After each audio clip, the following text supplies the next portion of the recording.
So here's my review for the demo for Broken Sword 2 The Smoking Mirror by Revolution Software. I played this demo on Disc 9 Volume 2 of the official PlayStation magazine, which came out 1 month after the full game was released in PAL territories. The demo starts up by showing the Broken Sword 2 intro in its entirety, which culminates in lead character George Stobart being tied to a chair in a burning room, whilst his girlfriend Nico is kidnapped. Instead of moving into the first puzzle within this room like the main game, you're fast forwarded to a part around an hour into the full game where George arrives in Marseille docks looking for Nico. Clearly the devs wanted to show off the beautiful animated cutscene as part of the demo experience, along with a reasonably big chunk of the game to play. In order to have this sudden scene swap seem less jarring, there is an additional bit of dialogue in which George recaps what happened between him being trapped in the chair and arriving at the docks. After an encounter with a pair of Central American Indians, I'd been knocked out and my girlfriend abducted. They failed in their attempts to kill me, and after carefully piecing together the clues, I eventually ended up on the desolate dockside in Marseille, where I hope to find Nico.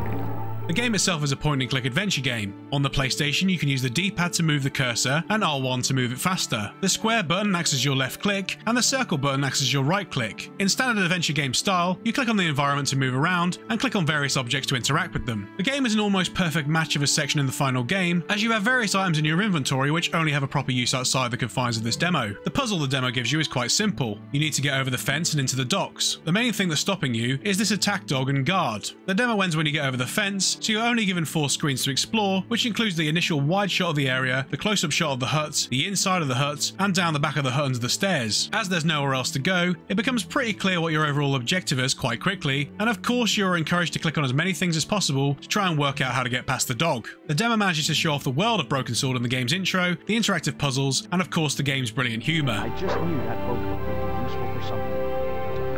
As for the bottle, even if I couldn't find a use for it, I cleaned up the dock.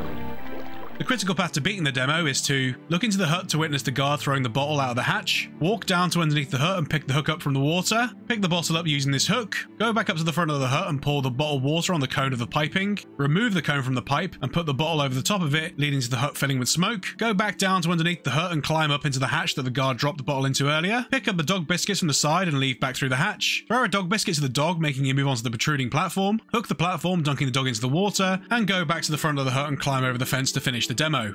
On a first playthrough, this puzzle will probably take around an hour to work out, meaning the demo itself is a reasonable length. It's pretty clear from the start that you'll need to get the dog out of the way by distracting him with the dog biscuits, which can be seen when you look into the hut. The demo gives you a fair bit to do, and there are a lot of things you can talk to the guard about, which helps build the world, acting as a great teaser for the full game. Ever heard of Condor Transglobal? Sure. They have a warehouse here. Well, could I take a look? Not until after the holidays. Come back in a month. I do remember reading somewhere though that you can beat this demo without the guard ever knowing you were there. Normally if you press square or left click on the window, the scene of the guard throwing the bottle away plays and then George automatically knocks on the window. However, if you press circle or right click on the window, you see him throw the bottle away but then get to leave straight away. You can then complete the puzzle as mentioned before or without interacting with the guard at all. This is probably really useful for speedruns, but just thinking about it from a story perspective is pretty spooky. Just think, the guard is sat in his hut minding his own business, only to suddenly witness it filling with smoke. He then leaves, only to come back about 20 minutes later to see his dog in the drink. If I were him, I'd be freaked out and would seriously consider getting a new job.